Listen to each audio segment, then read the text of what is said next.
Hello everyone, welcome back. कैसे हैं आप लोग? स्वागत है आप सभी का आपके अपने चैनल लर्न एंड फन पे। तो बच्चों, जैसे कि हमने क्लास 11th के दो चैप्टर आपके फिनिश कर दिए, नंबर 1 सेट थ्योरी और नंबर 2 आपका रिलेशन एंड फंक्शन। तो आज बच्चों हम आपका थर्ड चैप्टर स्टार्ट करने जा रहे हैं जिसका नाम है ट्रिग्नोमेट्रिक फंक्शंस। ट्रिग्नोमेट्रिक फंक्शंस की अगर मैं बात करूं तो ये चैप्टर बहुत ज्यादा इंटरेस्टिंग भी है और बहुत ज्यादा इंपॉर्टेंट है। अगर आप आगे पर जेई एग्जाम की प्रिपरेशन करने की सोच रहे हो या आप कहीं पर भी, अगर मैं बात करूं कोई भी एंट्रेंस एग्जाम देते हो, चाहे आप जैसे जेई एग्जाम आप इंजीनियरिंग के लिए दोगे या फिर सीयूईटी कहीं पर कोई एग्जाम आप दे रहे हो, सीयूईटी के एग्जाम दे रहे हो या कोई भी एंट्रेंस एग्जाम दोगे, अगर वहां पर मैथ्स आ रही है, जैसे कि एनडीए का एग्जाम, वहां भी आपकी मैथ्स इंपॉर्टेंट है, एयरफोर्स का एग्जाम दोगे वहां भी मैथ्स इंपॉर्टेंट है, तो इन सभी जगहों पर सबसे ज्यादा जिसका वेटेज है वो आपका ट्रिग्नोमेट्री का। जी हाँ, हर एग्जाम में ट्रिग्नोमेट्री का एक अलग ही वेटेज है।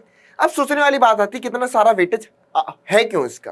क्योंकि बेसिकली बच्चों सबसे इंपॉर्टेंट चीज ये है कि बेसिकली ये रियल लाइफ में सबसे ज्यादा इंपॉर्टेंट है। रियल लाइफ में अगर मैं बात करूं तो आप 10th क्लास में आप ट्रिग्नोमेट्री पढ़ करके आए थे। याद है आपको 10th क्लास में आपने पढ़ा था कि कैसे हम angle of elevation, angle of depression measure करके किसी टॉल बिल्डिंग की हाइट निकालना है, ठीक है? उन सभी चीजों में हम आपका ट्रिग्नोमेट्री का इस्तेमाल करते आ रहे हैं। या फिर अगर मैं आज के टाइम पर बात करूं आर्किटेक्चरल इंजीनियरिंग में, ठीक है, जी हाँ, आर्किटेक्चरल इंजीनियरिंग में भी ट्रिग्नोमेट्री का आपका बहुत ज्यादा बोल सकते हैं इंपॉर्टेंट रोल प्ले करती है, ठीक है? बड़े बड़े स्ट्रक्चर्स डेवलप करने में, उन स्ट्रक्चर्स का किस टाइप से उनका बेस बनेगा, इन सभी चीजों में आपका ट्रिग्नोमेट्री इन्वॉल्व है। तो बच्चों इस तरीके से ये हर चीज में, हर फील्ड में इसकी इंपॉर्टेंस है। अगर आप मैं यहां पर बात करूं, अगर आप डिफरेंट फील्ड्स में जाते हैं, इकोनॉमिक्स में जाते हैं या अलग अलग फील्ड्स में जाते हैं, वहां पर भी इसका इंपॉर्टेंट रोल है। दैट्स वाई ये चीज आपको बहुत अच्छे से समझनी है। और ये पहला लेक्चर आपको बहुत इजी वे में मैं समझाने वाला हूं, तो पूरे लेक्चर को एंड तक देखना। अगर आपके 10th क्लास का कोई भी पोर्शन आपका वीक होगा तो वो अभी क्लियर हो जाएगा, क्योंकि 11th क्लास की ट्रिग्नोमेट्री को पढ़ने के लिए हमें थोड़ा सा ज्यादा स्ट्रांगली अपने आप को प्रिपेयर करना पड़ेगा, क्योंकि यहां पर हम ट्रिग्नोमेट्रिक फंक्शंस को एक अलग डेफिनेशन में समझने वाले हैं, ठीक है? तो सारे बच्चे बिल्कुल अवेयर होकर के पढ़िएगा। और अगर अभी तक चैनल को सब्सक्राइब नहीं किया है तो फटाफट से जाइए चैनल सब्सक्राइब करिए, ताकि हर क्लास की नोटिफिकेशन आपको मिल सके। चैप्टर प्रोग्रेस पे एक नजर मार लेते हैं कि क्या क्या टॉपिक है जो इस पूरे चैप्टर में पढ़ना है। सबसे पहले बच्चों जो हम पढ़ेंगे वो ट्रिग्नोमेट्री में एंगल्स और मेजरमेंट ऑफ एंगल्स पर बात करेंगे। हम यहाँ पर डिग्री और रेडियन मीजर, यानी कि जो मेजरमेंट ऑफ एंगल्स है, इन पर बात करेंगे डिग्री में एंड रेडियन मीजर सिस्टम में। उसके बाद बच्चों ट्रिग्नोमेट्रिक फंक्शंस में हम साइन ऑफ ट्रिग्नोमेट्रिक फंक्शंस, पहले तो हम डिफाइन करते हैं यहाँ पर ट्रिग्नोमेट्रिक फंक्शंस को as a circulatory function, circular functions की फॉर्म पर डिफाइन करते हैं, यानी कि एक सर्किल पर डिफाइन करते हैं। उसके बाद उनके साइन, डोमेन रेंज और सम एंड डिफरेंस से रिलेटेड उनके फॉर्मूला सबसे ज्यादा इंपॉर्टेंट है, क्योंकि डायरेक्ट फॉर्मूलेस पर बेस्ड क्वेश्चन आपको हर कॉम्पिटिटिव एग्जाम में देखने को मिलेगा। उसके बाद लास्ट में हम पढ़ते हैं ट्रिग्नोमेट्रिक इक्वेशंस। तो अगर आप डिफरेंट बुक्स यूज कर रहे हैं, लाइक आर.डी. शर्मा या आर.एस. अग्रवाल बुक्स आप यूज कर रहे हैं, तो वहां पर ये पूरा का पूरा 3 चैप्टर्स में डिवाइडेड है। Angles and measurement of angles एक अलग चैप्टर है, ट्रिग्नोमेट्रिक फंक्शन एक अलग चैप्टर है, ट्रिग्नोमेट्रिक इक्वेशंस एक अलग चैप्टर है। तो कुछ कुछ बुक्स में आपका ये अलग अलग चैप्टर्स के फॉर्म पर है, लेकिन अगर एनसीईआरटी की अगर मैं बात करूं तो एनसीईआरटी में एक ही चैप्टर में सारा का सारा टॉपिक आपके इंक्लूड किए गए हैं। चलिए, तो आप बेसिक इंट्रोडक्शन के साथ स्टार्ट करते हैं। तो सबसे पहले जब वर्ड आप सुनते हो ट्रिग्नोमेट्री, तो दिमाग में क्या आता है आपके? सबसे पहले ट्रिग्नोमेट्री जब हम वर्ड सुनते हैं तो सबसे पहले हमारे माइंड में क्या आता है बच्चों? ट्राई से मतलब बनता है, मतलब एक ट्राइंगल का शेप आपके दिमाग में आ जाए। ट्रिग्नोमेट्री बहुत हम देखते हैं ना, ट्राइंगल से कनेक्टेड है। तो भाई नाम में ही छुपा हुआ है यहाँ पर। ट्राई का मतलब होता है जैसे कि 3, गॉन का मतलब होता है आपके पास बच्चों जैसे कि साइड्स, और मेट्रॉन का मतलब हम बोल सकते हैं कि मीजरमेंट। तो भाई एक ट्राइंगल, उसके साइड्स और एंगल्स के मीजरमेंट की अगर हम बात करें तो वहां से ट्रिग्नोमेट्री आपकी निकल करके आती है, ठीक है बच्चों?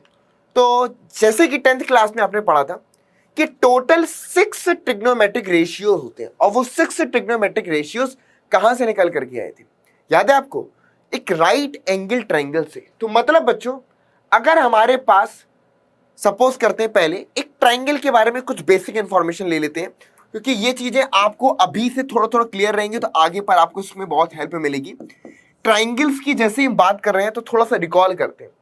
सबसे पहले ट्राइंगल्स में आपने कभी भी किसी ट्राइंगल की बात की जा रही है, फॉर एग्जाम्पल ABC आपका ट्राइंगल है, तो अगर आपसे ये कुछ स्टैंडर्ड सिंबल्स है जिनका इस्तेमाल किया जाता है, तो एंगल ए की जो अपोजिट साइड है ना, उसकी लेंथ को हमेशा स्मॉल ए के थ्रू डिनोट करते हैं। एंगल बी की जो अपोजिट साइड है उसकी लेंथ को हमेशा स्मॉल बी के थ्रू डिनोट करते हैं। एंगल सी की अपोजिट साइड जो होती है उसकी लेंथ को हमेशा स्मॉल सी के थ्रू डिनोट करते हैं। ये ABC आपके पास क्या होती है बच्चों, साइड्स की लेंथ है। तो सबसे पहले ट्राइंगल्स में एक सबसे इंपॉर्टेंट पॉइंट ये है कि ट्राइंगल्स की कोई भी टू साइड्स का सम होगा, कोई भी टू साइड्स अगर हम लेंगे, कोई भी टू साइड्स का सम जो होगा ऑलवेज ग्रेटर देन आपका थर्ड साइड। टू साइड्स का सम हमेशा आपका थर्ड साइड से ग्रेटर होगा। पहला इंपॉर्टेंट पॉइंट तो ये है, ट्राइंगल्स की कोई भी टू साइड्स का जो सम होगा always greater than third side, ठीक है। उसके अलावा अगर मैं बात करूं absolute difference of two sides, अगर कोई भी टू साइड्स की डिफरेंस की मैं बात करूंगा तो वो हमेशा थर्ड साइड से आपका लेस होगा, ठीक है। अगर मैं B माइनस सी के एब्सोल्यूट डिफरेंस की बात कर रहा हूं तो वो थर्ड साइड से आपका लेस होगा, या C माइनस ए की एब्सोल्यूट डिफरेंस की बात कर रहा हूं तो ये थर्ड साइड से लेस होगा। तो ये कुछ बेसिक चीजें हैं जो हमें ट्राइंगल्स के बारे में मालूम होनी चाहिए, क्योंकि आगे पर कहीं ना कहीं पर ये हमें बहुत हेल्प करती है। वैसे तो अब अगर आप JEE की प्रिपरेशन कर रहे हो तो वहां पर तुम्हें ये चीज जरूर बताई जाती है, क्योंकि वहां पर हम इनका भी इस्तेमाल करते हैं आपका, ठीक है। चलिए, बाकी बोर्ड्स के पॉइंट ऑफ व्यू से अगर मैं बात करूं तो फिर डायरेक्ट आ जाते हैं कि चलो आते हो ट्रिग्नोमेट्रिक फंक्शंस, एंगल्स, डोमेन और रेंज, लेकिन ये बेसिक चीजें हैं जो थोड़ी बहुत आपको मालूम होनी चाहिए ट्रायंगल के बारे में, ठीक है। इसके बाद बच्चों राइट एंगल ट्रायंगल पर बात कर लेते हैं। सपोज करो आपके पास एक राइट एंगल ट्रायंगल है ABC, ठीक है। ABC आपके पास एक right angle triangle, angle B आपका 90 डिग्री है। तो बचे हुए दोनों एंगल, एंगल A और एंगल C, इन दोनों ही एंगल्स का जो सम होगा वो कितना होगा बच्चों, 90 डिग्री के इक्वल होगा। क्योंकि अगर एंगल B आपका 90 डिग्री है तो ऑटोमेटिक एंगल A और C का सम जो होगा वो 90 डिग्री के बराबर होगा। तो बच्चों अगर हम यहां पर बात करें तो कोई भी एक्यूट एंगल के रिस्पेक्ट में अगर हम बोले, सबसे इंपॉर्टेंट चीज कि राइट एंगल की अपोजिट साइड जो होती है ये हमेशा क्या होती है, आपकी हाइपोटेनियस होती है। क्या होती है बच्चों, ये आपकी हाइपोटेनियस होती है, ठीक है। और ये फिक्स है, हाइपोटेनियस हमेशा राइट एंगल की अपोजिट साइड, और ये लॉन्गेस्ट साइड होती है ना, ये सबसे बड़ी साइड होती है, लॉन्गेस्ट साइड होती है।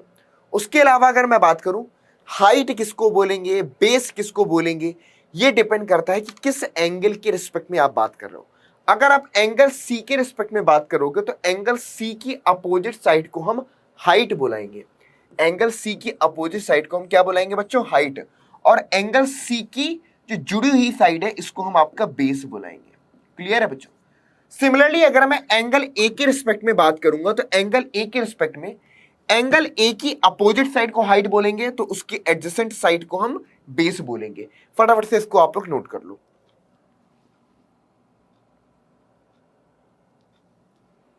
ठीक है। तो अगर मैं एंगल C के रिस्पेक्ट में बात करूं तो इस राइट एंगल ट्रायंगल में जो टोटल 3 साइड्स हैं, 3 साइड्स से मिलकर के टोटल कितने रेशियो बन सकते हैं। अगर आप रेशियोज की बात करें तो टोटल 6 ट्रिग्नोमेट्रिक रेशियोज बनते हैं। यहां पर कि हमने यहां पर पढ़ा था कि साइन C जो होगा वो आपके पास परपेंडिकुलर यानी कि AB अपॉन हाइपोटेनस यानी कि AC के बराबर होगा, सबको याद है। कॉस C की अगर मैं बात करूंगा तो बेस यानी कि BC अपॉन में AC के बराबर होगा। टेन C की अगर मैं बात करूंगा तो परपेंडिकुलर अपॉन बेस के बराबर होगा, यानी कि AB अपॉन में वो BC के इक्वल होगा। उसके बाद इनके रेसिप्रोकल, तो साइन का रेसिप्रोकल होता है आपका कॉसेक C, तो ये AC अपॉन में आपका AB के इक्वल हो जाएगा। कॉस का उल्टा होता है आपके पास सेक C, तो ये बन जाएगा AC अपॉन में आपका BC के बराबर। और टेन का अपोजिट क्या होता है बच्चों, कॉट, तो cot of C equal to BC upon में AB के बराबर। तो ये टोटल 6 ट्रिग्नोमेट्रिक रेशियोज आपके होते हैं।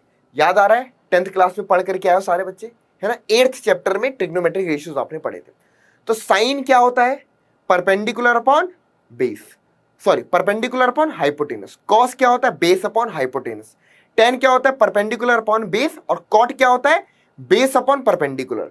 कॉसेक क्या होगा, हाइपोटेनस अपॉन परपेंडिकुलर। और सेक क्या होगा, हाइपोटेनस अपॉन बेस। तो ये टोटल 6 ट्रिग्नोमेट्रिक रेशियोज, जहां से आप ये चीज ऑब्जर्व कर पा रहे हैं कि साइन C जो होगा वो 1 अपॉन में, या इसको ऐसे लिख सकते हैं कि जो कॉसेक सी है आपके पास वो 1 अपॉन में साइन सी के बराबर है। जो सेक सी है वो आपके पास 1 अपॉन में कॉस सी के बराबर है। और थर्ड बच्चों आपका जो कॉट सी है आपके पास, कॉट सी वो 1 अपॉन में टेन सी के बराबर है। ठीक है, ये हमारे पास रेशियोज हो गए। क्लियर है? यहां पर कोई डाउट? डन है। चलिए अब इसके बाद आती हैं आपकी ट्रिग्नोमेट्रिक आइडेंटिटीज। क्या है बच्चों? जिनको हम फंडामेंटल आइडेंटिटीज के नाम से जानते हैं। कौन कौन सी फंडामेंटल आइडेंटिटीज आपने पढ़ी है? पहली आइडेंटिटी जो आपने पढ़ी थी वो आइडेंटिटी थी आपका साइन स्क्वायर ए प्लस में cos square A equal to, या इसको ऐसे लिख लो जिस भी equal to 1। Sine square A plus cos square A equal to क्या होगा बच्चों? आपका 1 के बराबर। और साथ ही साथ अगर आपको ये याद है तो दिमाग में रखना कि हमेशा इन आइडेंटिटी को ना आप उनके सब फॉर्म जो होते हैं, सब्सिडरी फॉर्म जो होते हैं, वो भी याद रखने हैं। जैसे कि sign square A plus cos square ए आपका 1 है, तो ये भी हम याद रखेंगे कि जो कॉस स्क्वायर ए होगा उसको हम 1 माइनस में साइन स्क्वायर ऑफ ए लिख सकते हैं। सिमिलरली साइन स्क्वायर ऑफ ए को हम 1 माइनस में आपका कॉस स्क्वायर ऑफ ए लिख सकते हैं। तो ये इनके सब्सिडरी फॉर्म है। तो अगर ये चीज तुम्हें याद है ना, तो ये दोनों फॉर्म भी इनके याद रखना, क्योंकि जगह जगह पर कॉस को साइन में कन्वर्ट करना पड़ जाता है और साइन को कॉस में। तो ये चीज आपको हेल्प करती है ट्रिग्नोमेट्री आसान बनाने में, कि अगर आपको बेसिक चीजें मालूम है ना यार मुझे ऐसे चेंज करनी चाहिए, कॉस में बदलना है तो कॉस कॉस में चेंज करने के लिए साइन को कॉस में कैसे चेंज करना है, कॉस को साइन में कैसे करना है, ऐसे। ठीक है, नेक्स्ट आइडेंटिटी होती है आपके पास बच्चों सेक स्क्वायर ए माइनस में आपके पास टेन स्क्वायर ए की वैल्यू क्या होती है? 1। ये बहुत ज्यादा इंपॉर्टेंट है, इसके हम बहुत सारे फॉर्म भी देखेंगे। ठीक है, ये और इसके बाद एक और है, वो दोनों ज्यादा इंपॉर्टेंट है। वैसे इंपॉर्टेंट तो तीनों के तीनों है। Sec square A minus tan square equal to 1। अगर ये तुम्हें याद है तो हमेशा ये भी याद रहना चाहिए कि सेक स्क्वायर ऑफ ए जो होगा वो 1 प्लस में टेन स्क्वायर ऑफ ए के बराबर होगा। ठीक है, सेक स्क्वायर ऑफ ए जो होगा वो 1 प्लस टेन स्क्वायर ऑफ ए के। अभी जो मैं आपको पढ़ा रहा हूं ये सिर्फ 10th क्लास की ट्रिग्नोमेट्री रिकॉल करवा रहा हूं। उसके बाद हम स्टार्ट करते हैं 11th के लिए पहले एंगल्स का मेजर सिस्टम, रेडियन और डिग्री मेजर सिस्टम, उसके बाद ट्रिग्नोमेट्रिक फंक्शन पढ़ेंगे एज अ सर्कुलर फंक्शंस के फॉर्म पर। समझ रहे हो इस बात को? तो थोड़ा सा ध्यान से समझना, क्योंकि ये सब चीजें बेस हैं जो तुम्हें आगे तक काम में आने वाली हैं। सेक स्क्वायर ए को हम 1 प्लस टेन स्क्वायर ए पुट कर सकते हैं, या फिर बच्चों टेन स्क्वायर ऑफ ए को हम 1 माइनस में, या सेक स्क्वायर ए माइनस में 1 लिख सकते हैं, सेक स्क्वायर ए माइनस में 1। तो ये दोनों फॉर्म इसके साथ में याद होनी चाहिए। अब एक छोटी सी चीज और देखेंगे, ये बहुत ज्यादा इंपॉर्टेंट है, ध्यान समझना। Sec square A minus tan square equal to 1 है, तो क्या आप ये नहीं बोल सकते कि सेक ऑफ ए प्लस में आपके पास टेन ऑफ ए जो होगा इनटू में सेक ऑफ ए माइनस में आपके पास टेन ऑफ ए जो होगा वो 1 के बराबर होगा। ठीक है, सेक of A plus ten of A into में सेक ऑफ ए माइनस में टेन ऑफ ए 1 के बराबर। अगर ऐसा है तो क्या आप मुझे ये बता सकते हो कि सेक ए प्लस में टेन ए जो होगा आपका वो 1 अपॉन में आपका सेक ए माइनस में टेन ए के बराबर नहीं हो जाएगा? और ये है बहुत ही स्टैंडर्ड रिजल्ट बेटा, इसका यूज हमें कई जगहों पर प्रॉब्लम्स ऐसी आती है जहां पर इस्तेमाल करना होता है। सेक ए प्लस में टेन ए जो होगा वो 1 अपॉन सेक ए माइनस में टेन ए के बराबर हो जाएगा, क्योंकि इसकी वैल्यू चाहिए तो इसको डिनोमिनेटर में ले जाओ, इसकी वैल्यू चाहिए तो इसकी वैल्यू डिनोमिनेटर में ले आओ।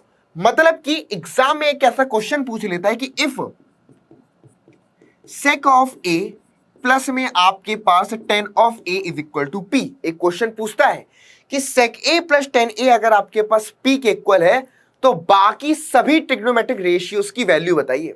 सिर्फ इतना दे देगा if sec A plus ten A equal to P तो find the all trigonometric ratios. तो बेटा इसकी हेल्प से तुम क्या निकाल सकती हो कि सेक ए प्लस टेन ए अगर पी है तो सिंपल सी बात सेक ए माइनस टेन ए क्या हो जाएगा? 1 upon sec A plus ten ए। तो मतलब कि यहां से अगर मुझे सेक ए माइनस में टेन ए की वैल्यू चाहिए तो कितना बन जाएगा? 1 अपॉन पी बन जाएगा।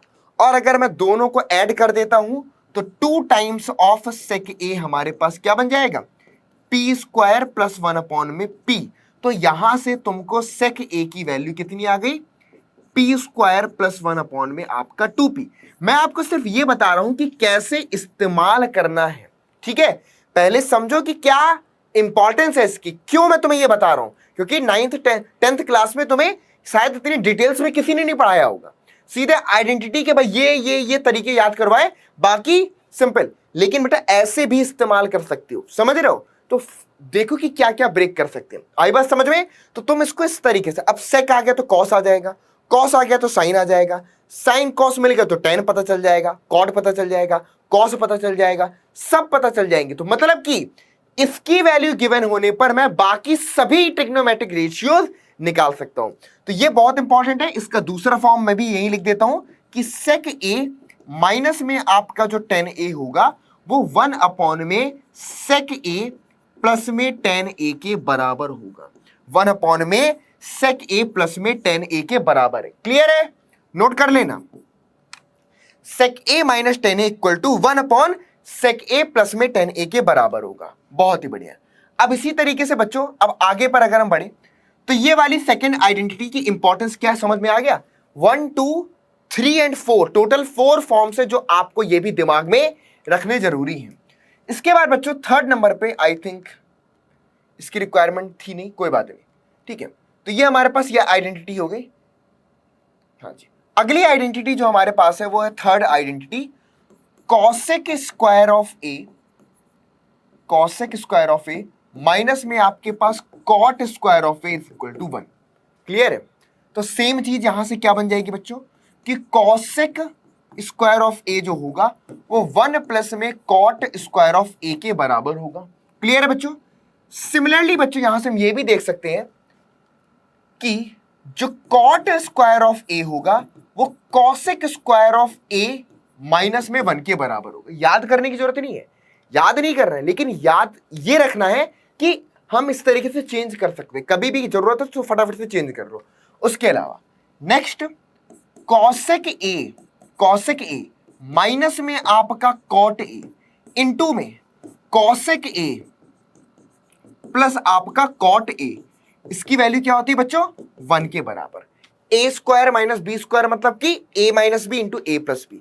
तो यहां से क्या निकल के आ जाएगा बच्चों कि कॉसेक ए माइनस में आपका कॉट ए इक्वल टू होगा 1 अपॉन में आपका कॉसेक ए और प्लस में आपका कॉट ए के बराबर। क्लियर है। और दूसरा यहां पर अगर मैं बात करूं तो इक्वल टू होगा आपका कॉसेक ए प्लस में आपका कॉट ए इक्वल टू होगा 1 अपॉन में कॉसेक ए माइनस में आपका कॉट ए, माइनस में आपका कॉट ए। नोट कर लो। क्लियर है बच्चों, आई बस समझ में। तो इस तरीके से ये हमको निकल करके आती है। कोई डाउट यहां पर? सिंपल है। चलिए, तो cosec A plus cot A equal to 1 upon cosec A minus का कॉट ए, ये हो गया। और कॉसेक ए माइनस का cot A 1 upon cosec A plus में आपका कॉट ए, ये बन गया। क्लियर। चलिए,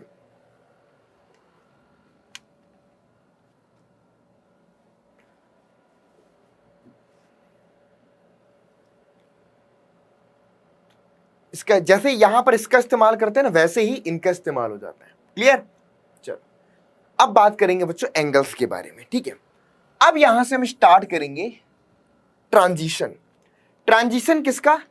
ट्रांजिशन होगा 10th की ट्रिग्नोमेट्री का 11th की ट्रिग्नोमेट्री में, और वहां पर ट्रिग्नोमेट्रिक रेशियोज बोला जाता था। तो यहां पर इनको ट्रिग्नोमेट्रिक फंक्शंस पढ़ा जाएगा। और आपको मालूम है फंक्शंस होंगे तो उनकी अलग से डोमेन होगा, रेंज होगा। तो इन सभी चीजों के बारे में आपको यहां पर सीखने को मिलने वाला है, ठीक है। तो सबसे पहले बच्चों यहां पर हम एक्चुअल में 11th क्लास में ट्रिग्नोमेट्री को हम ना सिर्फ राइट एंगल ट्रायंगल पर बेस्ड समझते हैं, बल्कि इसको हम आपका, जैसे कि अगर आप इस चीज को ऑब्जर्व करो कि ट्रिग्नोमेट्री आप 10th क्लास तक सिर्फ किस चीज में यूज कर पा रहे थे, 0 से लेकर के 90 डिग्री तक के, यानी कि राइट एंगल ट्रायंगल पर ही हम पूरी ट्रिग्नोमेट्री इस्तेमाल कर सकते थे। उसके अलावा कहीं यूज कर सकते थे नहीं ना, क्योंकि 90 से ऊपर के एंगल्स के लिए अलाउ ही नहीं है। कैसे आप बताओगे, ठीक है। तो वो चीजें अब यहां पर आपको सीखने को मिलेंगी जब हम एक सर्कुलर फंक्शंस के फॉर्म पर इनको डिस्क्राइब करते हैं। तो उससे पहले सबसे पहले बच्चों हम बेसिक चीजों पर बात करेंगे, एंगल्स क्या होते हैं और एंगल्स को मीजर करने के सिस्टम कौन कौन से, उस पर बात। तो सबसे पहली बात, आपसे कोई क्वेश्चन पूछे, ये 9th क्लास का टॉपिक है वैसे तो, what is the angles, angles क्या होते हैं। हाँ, 9th और 10th क्लास तक आपको बताया जाता था कि मतलब कि सिंपल सी बात है कि एक लाइन है, दो लाइन्स है, दो लाइन्स के बीच में जो गैप बन रहा है वो आपका एंगल है। सिंपल, दो लाइंस के बीच में जो गैप बन रहा है, ठीक है, वो आपका, उसको, वो जो अमाउंट है दो लाइंस के बीच में जो गैप आ रहा है वो आपका एंगल्स है। लेकिन अगर मैं इसको ऐसे बोलूं कि एक ही लाइन है, मान लो, अब उसको तुम रोटेट कर रहे हो, एक लाइन है उसको तुम रोटेट किया, इतना फिर इतना फिर इतना फिर इतना, तो जो अमाउंट ऑफ रोटेशन है, यानी कि एंगल्स क्या है बच्चों, angles is nothing but amount of rotation. ठीक है, रोटेशन कब होता है, जब एक फिक्स पॉइंट पर, यानी कि एक फिक्स पॉइंट, यानी कि अगर मैं ये बोलूं कि ये फिक्स पॉइंट है, अब इस फिक्स पॉइंट के रिस्पेक्ट में आप टर्मिनल को, इसको क्या कर रहे हो, रोटेट कर रहे हो, तो ये पॉइंट तो फिक्स है, बाकी ये पोजीशन चेंज हो रही है, तो इसको हम बोलते हैं रोटेशन। क्या बोलते हैं इसको बच्चों, इसको बोलते हैं रोटेशन। तो बेसिकली एक फिक्स पॉइंट के रिस्पेक्ट में अगर हम देखें तो जो अमाउंट ऑफ रोटेशन है एक लाइन का, एक रे का, या एक रे का बोल सकते हैं, उसको हम क्या बोलते हैं, वो अमाउंट ऑफ रोटेशन आपका एंगल होता है। तो जैसे कि ये इनिशियल साइड है, इसको रोटेट किया, यहां तक पहुंच गए, तो ये अमाउंट ऑफ रोटेशन आपका क्या है बच्चों, एंगल है।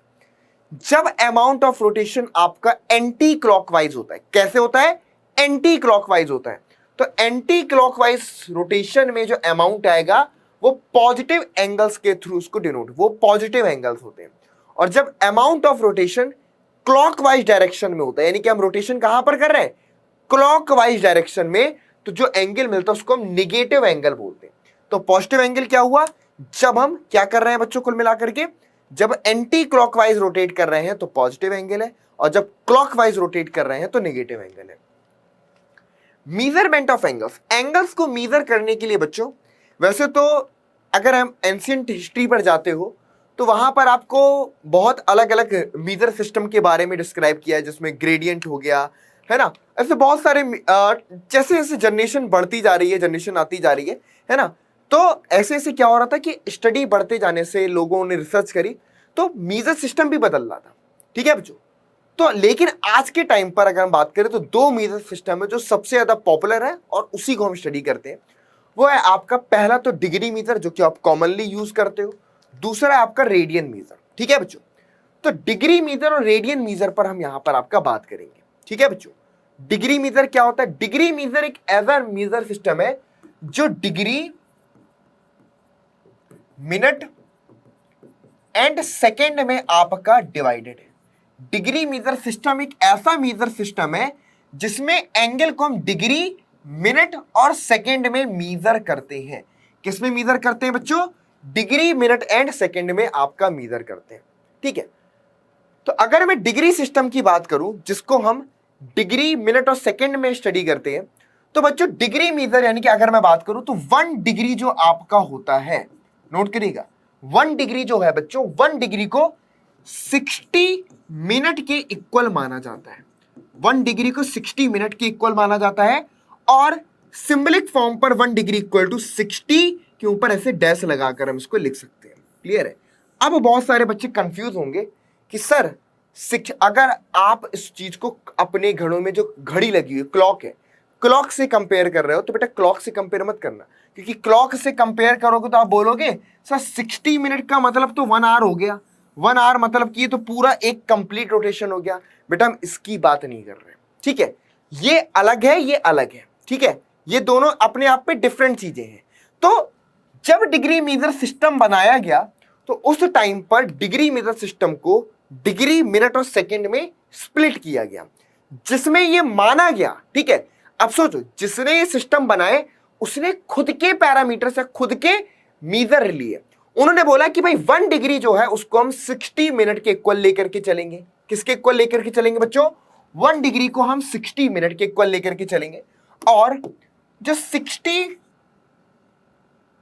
जो 1 और जो 1 मिनट होगा बच्चों वो आपके पास 60 सेकेंड के बराबर होगा। 1 मिनट आपका 60 सेकेंड के बराबर। और इसको अगर सिंबलिक फॉर्म पे मैं बात करूं तो 1 मिनट को अगर हम देखें तो 1 minute is equal to 60 second. Symbolic form पर ऐसे इसको हम डिनोट करते हैं। तो ये चीज यहां पर नोट कर लो बच्चों कि 1 डिग्री इक्वल टू 60 मिनट और 1 मिनट इक्वल टू ये 1 है ना, और 1 मिनट इक्वल टू आपका 60 सेकेंड। चलो ये हो गया आपका डिग्री मेजर सिस्टम। क्लियर है? डिग्री मेजर सिस्टम हम इस पर बात करते हैं, ठीक है, जिसमें 1 डिग्री को 60 मिनट के बराबर माना जाता है और 1 मिनट को 60 सेकेंड के। ये तो बहुत कॉमनली आप पॉपुलर ही है, लेकिन ये चीज थोड़ा सा आपको और लग रहा होगा कि 1 डिग्री इक्वल टू 60 मिनट। ठीक है बच्चों, तो ये डिग्री मेजर सिस्टम की बात थी। अब रेडियन मेजर सिस्टम की बात करेंगे। तो रेडियन मेजर सिस्टम कैसे डिफाइन हुआ?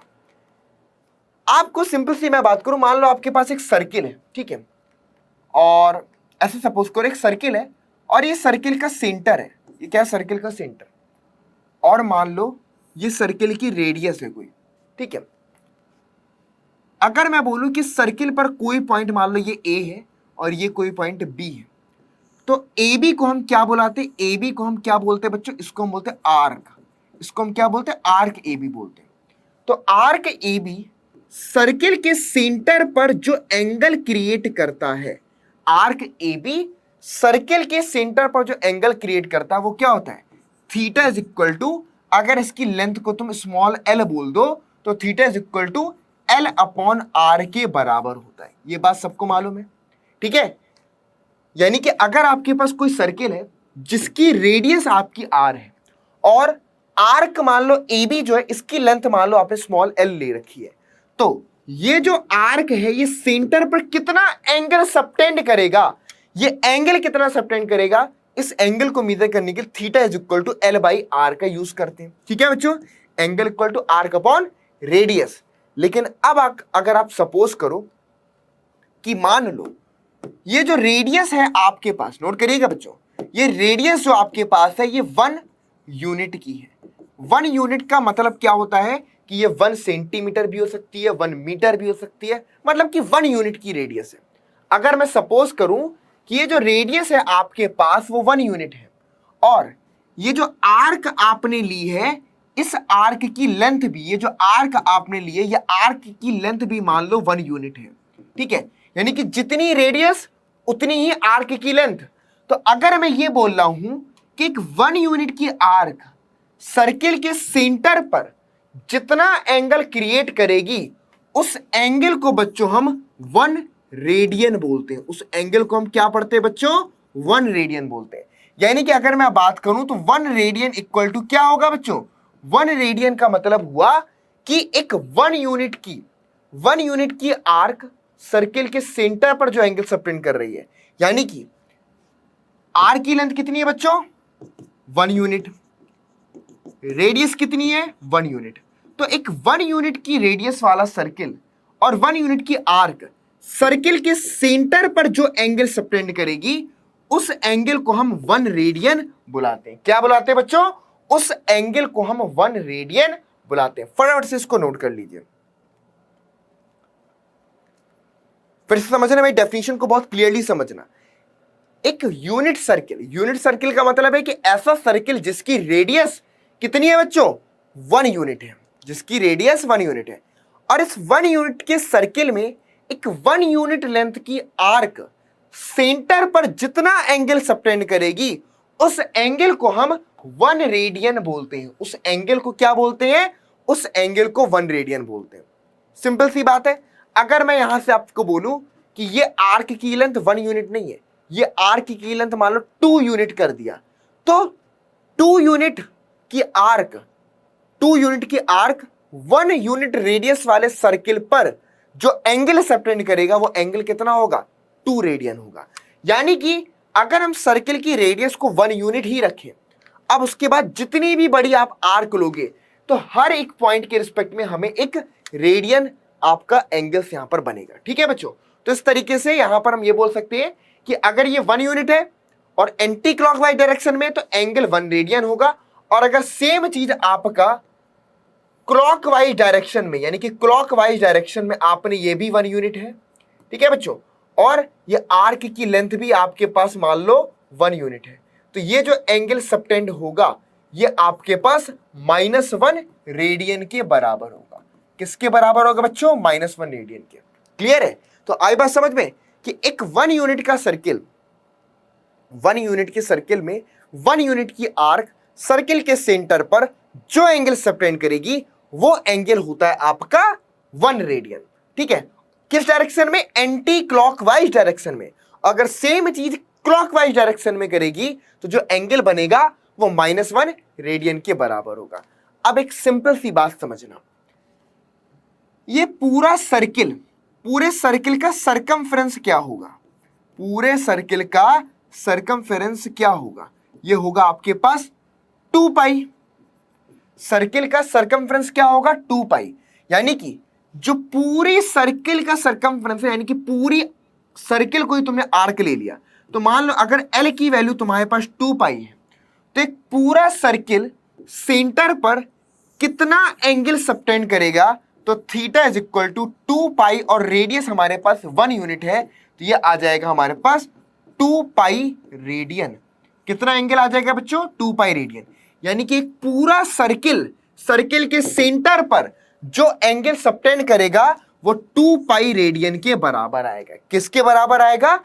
2 पाई रेडियन के बराबर आएगा। और एक बात बताइए कि किसी पॉइंट पर जो कंप्लीट एंगल बनता है, अब ध्यान से देखना, अब मैं यहां पर रिलेशन बनाने वाला हूं डिग्री और रेडियन का। एक बात आप समझ गए कि जब 1 यूनिट की आर्क थी तो कितना रेडियन बना? 1 रेडियन। तो अगर पूरी 2 पाई यूनिट की लेंथ ले ली हमने तो कितना एंगल बनेगा? 2 पाई रेडियन। और अगर आपसे यह पूछूं कि किसी पॉइंट पर बनने वाला जो कंप्लीट एंगल होता है वो किसके बराबर होता है? 360 डिग्री के बराबर होता है, तो क्या अब यहां से आप relation between degree and radian नहीं बना सकते कि जो 360 डिग्री होगा वो 2 पाई रेडियन के बराबर होगा? किसके बराबर होगा? 2 पाई रेडियन के। तो अगर मैं यहां से 1 रेडियन की वैल्यू निकालूं तो 1 रेडियन किसके बराबर होगा? 360 डिग्री अपॉन में 2 पाई के, दैट इज, ये कितना बन गया? ये बन गया आपका 180 अपॉन में आपका 2 पाई। ठीक है? तो 1 रेडियन जो होगा बच्चों वो 180 डिग्री अपॉन 2 पाई के बराबर होगा। किसके बराबर होगा बच्चों? 180 डिग्री अपॉन में 2 पाई के बराबर होगा। सिमिलरली बच्चों अगर मैं यहां से 1 डिग्री की वैल्यू निकालूं तो वो आएगा 2 पाई अपॉन में 360 रेडियन के बराबर। ठीक है बच्चों? तो यहां से 2 को डिवाइड कर दिया तो है क्या? 1 degree equal to pi upon में 180 रेडियन के बराबर होगा। पाई अपॉन में 180 रेडियन के बराबर होगा। क्लियर? तो इस चीज को फटाफट से नोट कर लो। 1 radian equal to 180 degree upon 2 pi के बराबर आएगा। ठीक है बच्चों?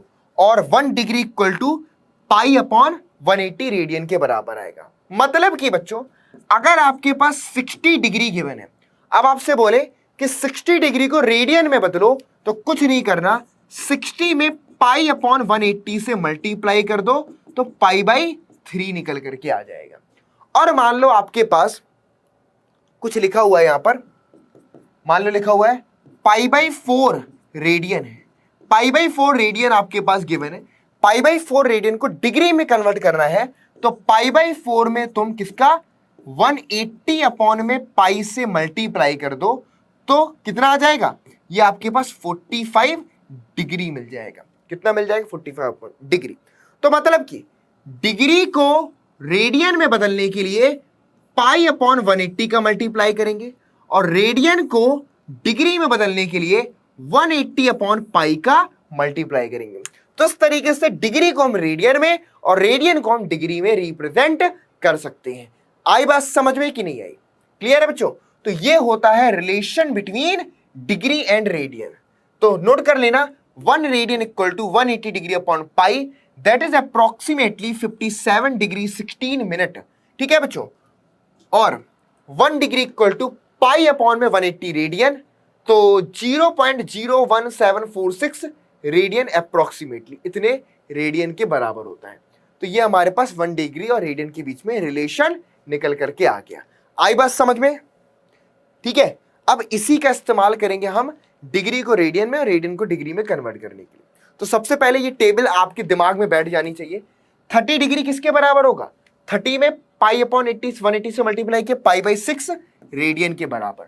45 डिग्री है, पाई अपॉन 180 से मल्टीप्लाई किया तो पाई बाई 4 के बराबर। 60 degree pi by 3, 90 pi by 2, 180 degree pi के बराबर। अब देखना, जैसे मैंने लिखा कि 180 डिग्री पाई के बराबर है, तो अब बहुत सारे बच्चों के कान खड़े हो गए होंगे कि सर आप तो बोलते थे कि पाई एक इरेशनल नंबर है और पाई की अप्रोक्सीमेट वैल्यू 22/7 होती है और पाई की अप्रोक्सीमेट वैल्यू 3.14 होती है, तो क्या सर आगे पर मैं पाई को 180 डिग्री के बराबर लिख सकता हूं?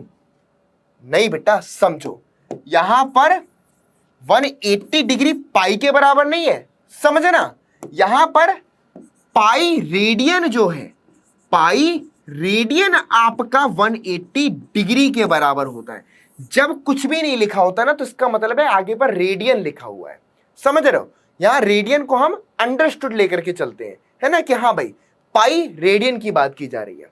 तो पाई रेडियन की वैल्यू 180 डिग्री के बराबर होती है, ना कि 180 डिग्री हमारा पाई के बराबर। याद रखना कि पाई की वैल्यू 180 डिग्री नहीं होती है, पाई रेडियन की वैल्यू 180 डिग्री होती है। पाई तो सिर्फ क्या है, एक इरेशनल नंबर है, ठीक है, समझ गए?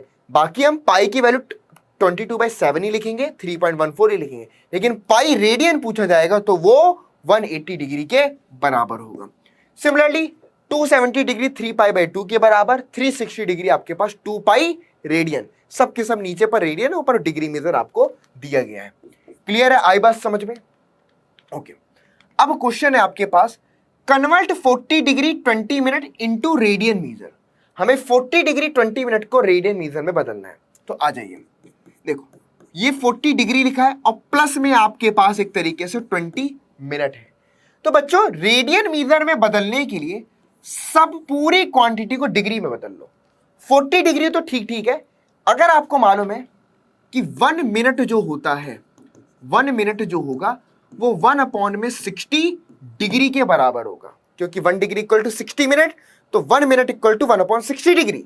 तो यानी कि इसको हम लिख सकते हैं 40 डिग्री प्लस में 20/60 डिग्री लिख सकते हैं। दैट इज 40 डिग्री प्लस में आपके पास 1/3 डिग्री। तो ये आपके पास कितना बन गया? 121/3 डिग्री बन गया। कितना बन गया बच्चों? 4 3 जा 120 + 1 121/3 डिग्री बन गया। क्लियर? अब इसको बदलना है रेडियन मीटर में। तो रेडियन मीटर में बदलने के लिए क्या करना है बच्चों? सिंपल सा, पाई अपॉन में 180 से मल्टीप्लाई करना है। किससे करना है? पाई अपॉन में 180 से। तो अब इसको सॉल्व करोगे तो कितना आ जाएगा? 121 पाई अपॉन में 0, 8 3 जा 24, कैरी आया 2, यानी कि 540। चलो, तो 121 पाई अपॉन में 121 पाई अपॉन 540 रेडियन आपको निकल करके आ गया। कितना आ गया बच्चों? 121 पाई अपॉन में 540 रेडियन। तो जैसे ही डिग्री को रेडियन में बदलना है तो 1 पाई अपॉन 180 से मल्टीप्लाई कर देंगे। किससे मल्टीप्लाई कर देंगे बच्चों? पाई अपॉन 180 से यहां पर मल्टीप्लाई। सिंपल है। तो पहले तो पूरे को डिग्री में बदल लिया, तो 40 डिग्री 20 डिग्री मिनट को बदला तो 20 अपॉन में 60 डिग्री, यानी कि 1/3 डिग्री। तो ये 121/3 डिग्री और इसको कन्वर्ट कर लिया। Convert 6 radians into degree measure. अब क्या करना है बच्चों? 6 रेडियन को डिग्री मीजर में बदलना है। तो रेडियन को डिग्री में कन्वर्ट करने के लिए हम 180 अपॉन में पाई से मल्टीप्लाई करते हैं। किससे मल्टीप्लाई करते हैं? 180 अपॉन पाई से। तो ये बन जाएगा आपके पास 6 इंटू में 180। अब पाई की जो अप्रोक्सीमेट वैल्यू होती है वो कितनी होती है बच्चों? 22/7। तो इसको हमने इस तरह से लिख लिया। क्लियर है? तो पहले तो इसको हम क्या करेंगे? थोड़ा सा सिंप्लीफाई करेंगे। तो जो जो चीजें कैंसिल हो सकती हैं, जैसे कि मान लो यहाँ पर 11 आया और यहाँ पर 3 आया, ठीक है, तो ये कितना बन जाएगा? 7 3 जा 21। ओके, ठीक है, 21 इंटू में आपके पास 180 अपॉन में आपके पास 11। ठीक है, तो ये बन गया 18 बन जा आपके पास 18, तो कैरी आएगा आपके पास 1, 18 टू 36 प्लस 1 37, 3780 अपॉन में 11। क्लियर है? तो ये कितना बन गया 3780। पहले समझना 6 रेडियन को डिग्री में कन्वर्ट करना है तो 180 अपॉन पाई से मल्टीप्लाई किया, तो बेसिकली पाई की वैल्यू हम 22/7 पुट कर दे रहे हैं, तो 2 से डिवाइड किया 3 आया और यहां से 11 आ गया, फिर 7 3 जा 21 और ये बन गया। अब अगर आप 11 को देखिएगा 3780 से डिवाइड करते हो तो कितना बनेगा, 11 3 जा 33, यहां पर कितना है 4 आया 8 आया, 11 4 जा 44, तो यहां पर 4 आया फिर 0 आया, अगेन 11 3 जा 33, तो कितना बन गया बच्चों हमारे पास ये बना। ठीक है, तो इस तरीके से हमारे पास ये कितना बन गया, ये कितना आपके पास डिग्री है, तो मतलब कि ये हमको बन गया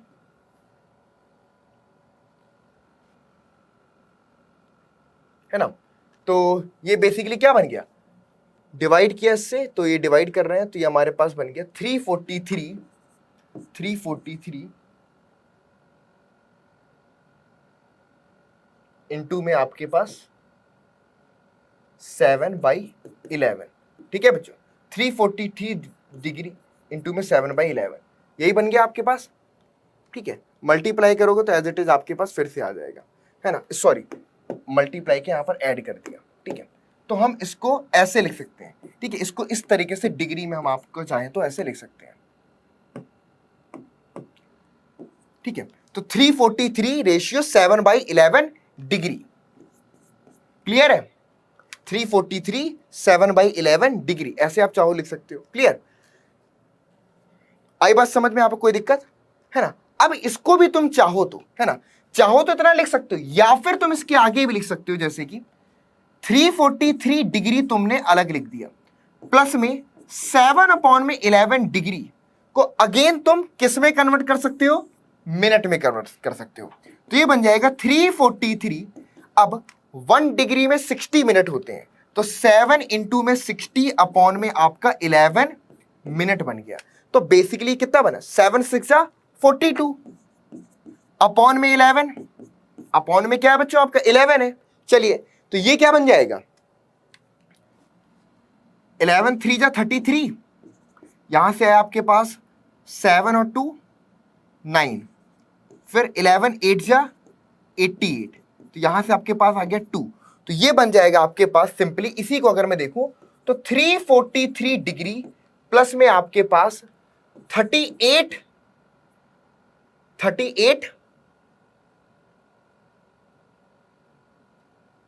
और रेशियो यहां पर आपके पास 2/11 मिनट हो गया। क्या हो गया, 2/11 मिनट।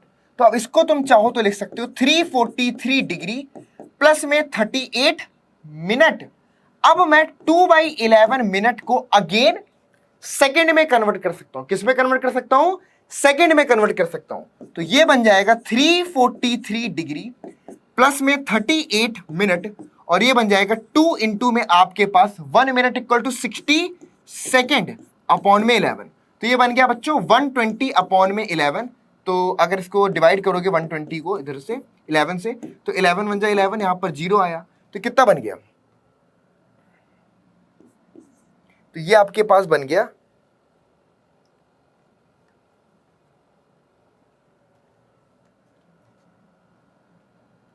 11 10 जा 110 आ जाएगा सीधे, 11 10 जा, तो यहां से आपके पास सिंपल बच गया 10। ठीक है, तो ये बन गया आपके पास 10/11। क्लियर है बच्चों? ओके, 11 12 जा, ठीक है, 11 10 जा आपके पास कितना बन गया, 110 बन गया। तो यहां से 0 और ये आपके पास 10 आ गया। क्लियर? तो अब बेसिकली ये क्या बन गया, ये बन गया आपके पास 343 डिग्री 38 मिनट, और प्लस में अगर हम यहां पर देखें तो ये बन जाएगा आपके पास 10 रेशियो 10/11 सेकेंड। तो इस तरीके से ये बेसिकली हमको निकल करके आता है। आप चाहो तो पॉइंट में भी निकाल सकते हो इस चीज को। ठीक है, आप चाहो तो ये पॉइंट में भी निकाल सकते हो। तो अप्रोक्सीमेट ये आंसर हम करके आते हैं। ठीक है, तो रेडियन को जब हम डिग्री में ब्रेक करते हैं, रेडियन को जब हम बच्चों डिग्री में ब्रेक करते हैं, तो डिग्री में ब्रेक करने के लिए हम क्या करते हैं, सिंपल, पहले तो हमने डिग्री में निकाला, फिर जो एक्स्ट्रा डिग्री आया ना 343 डिग्री तो कंप्लीट हुआ, फिर 7/11 डिग्री को मिनट में कन्वर्ट किया तो 1 डिग्री इक्वल टू 60 मिनट, फिर इसको डिवाइड किया, इसको डिवाइड करने के बाद जो आया उसको हमने फिर सेकंड में कन्वर्ट किया, तो अब यहां से फिर 1 मिनट इक्वल टू 60 सेकंड। तो इस तरीके से हमको निकल करके आता है। ठीक है, आप चाहो तो पॉइंट्स में भी वैल्यू यहां से निकाल सकते हो। ठीक है, यहां से कर दोगे तो एक पॉइंट लगाएंगे तो 0 आ जाएगा, फिर 11 9 जा 99, ठीक है, तो यहां से 1 आ जाएगा।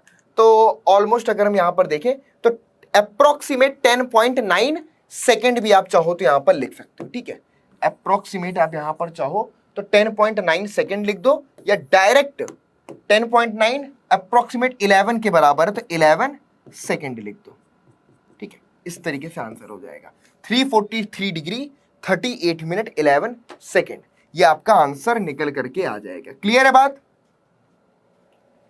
तो इस टाइप के क्वेश्चन बच्चों आपके यहां पर पूछ लेता है डिग्री को रेडियन में, रेडियन को डिग्री में कन्वर्ट करने से रिलेटेड। चलिए, तो आई बात समझ में बच्चों? तो ये रिलेशन हमें से याद रखना है कि 1 radian equal to 180 degree upon pi, और 1 degree equal to pi upon में 180 रेडियन। चलो, और कहीं पे कोई कैलकुलेशन वगैरह तो एरर नहीं है ना? सही है ना अपना पूरा? चलो, अगर कैलकुलेशन एरर तो ठीक कर ले, वैसे मुझे लग तो नहीं रहा कुछ गड़बड़ है, सही है। चलो, क्लियर है बच्चों?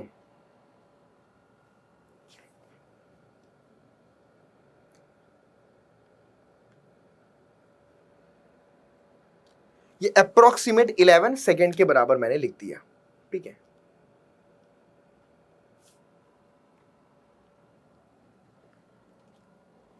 चलो ठीक है। तो इसी तरीके से बच्चों ये कुछ क्वेश्चंस हैं, इनको आप लोग खुद से ट्राई करिएगा, या तो हम अपने नेक्स्ट लेक्चर में इनको कवर करेंगे। ठीक है, चलिए, तो आज के लेक्चर में angles, measurement of angles, degree measure में डिस्कस किया, और रेडियन मेजर और उनके बीच में रिलेशन, ये आज की क्लास में कंप्लीट हुआ। अगली क्लास में इस पर बेस्ड क्वेश्चन और नेक्स्ट जो आपका टॉपिक होगा वो होगा ट्रिग्नोमेट्रिक फंक्शंस, उसको डिस्क्राइब करेंगे। तो मिलेंगे नेक्स्ट क्लास में, तब तक के लिए good bye, take care to all of you.